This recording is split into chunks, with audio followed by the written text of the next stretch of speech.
Let me explain before we begin this procedure as to how the brake system works. In your car there are four wheels, and there's a brake lines running across all the four wheels, and you have this brake master cylinder where the brake fluid is.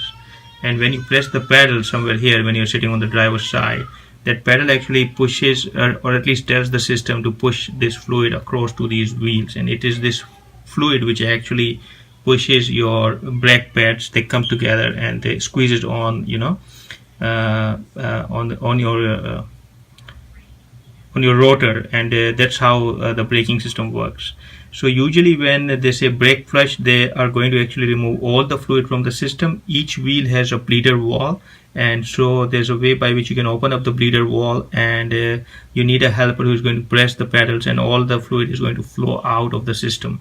If you plan to do that, you start at the passenger side rear tire, because that's the farthest from the master cylinder, and so most of the old bad fluid is in that line. And once you bleed that wheel, you actually switch to this wheel, which is the passenger side driver side rear, and then to this wheel, and then this wheel, and then replace everything essentially. That's how you approach it. You have to keep filling the master cylinder.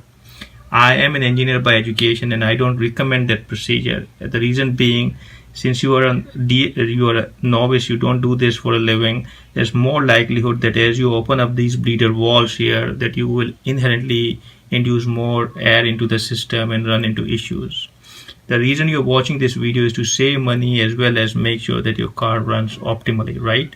So for that, I recommend that you actually follow my procedure. What I'm doing is I just open up this brake fluid and try to take as much out of the master cylinder and replace it. And usually I call that the 80-20 rule. So 80% of the fluid is here in the master cylinder under the hood. As long as you don't induce any air in the system and suck that fluid out and replace with a fresh one, and as long as you keep doing that every 2 years, you will be fine, in my opinion.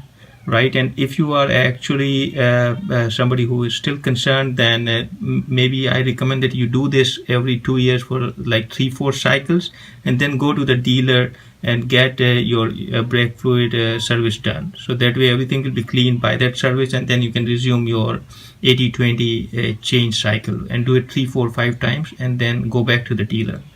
I don't go to the dealer. I am very convinced, and as I said, I understand these things quite well, that you can actually, as long as you replace this fluid every 2 to 3 years from the master cylinder, the way I'm showing it in the video, then your brake system should be fine.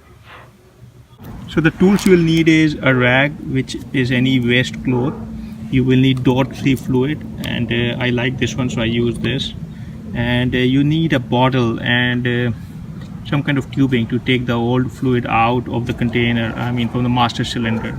So those are the only tools you need to do this brake service.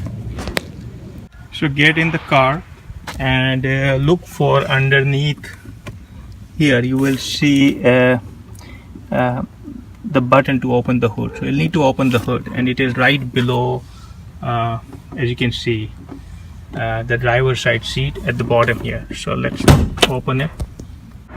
Once you open the hood, this is actually the brake fluid container. And so take the cap off. Let me take a close-up. And this is where the brake fluid is. I usually keep the cap on the side, and I'm going to suck as much brake fluid as I could with the tube and the bottle. And make sure that you don't suck all of the fluid out. Just take as much as you can, but it should not go all the way to the bottom. Air should not go in the system. If air goes in the system, you'll run into major problems. So be very careful, okay? So this is the fluid I'm using. There's a big debate. This I picked up, I think at Walmart or Amazon. But there's a big debate out on the internet that whether we should use the Honda genuine brake fluid. This is an Acura, and I had actually looked up my reference manual, and it just talks about .3. It does mention Honda .3 high quality fluid, but as far as I understand it, as long as it's .3 fluid for this car, you should be fine. Honda is very particular, especially these Acuras and Hondas, about their transmission fluids and such. So do not fiddle with it, just buy the genuine transmission fluid. But as long as the brake fluid goes, you should be fine. At least I have been fine all these years. I have been using this same dot 3 fluid. Either I picked it up on the from the auto store or from a big box store. So when you pour the fluid, make sure that you have this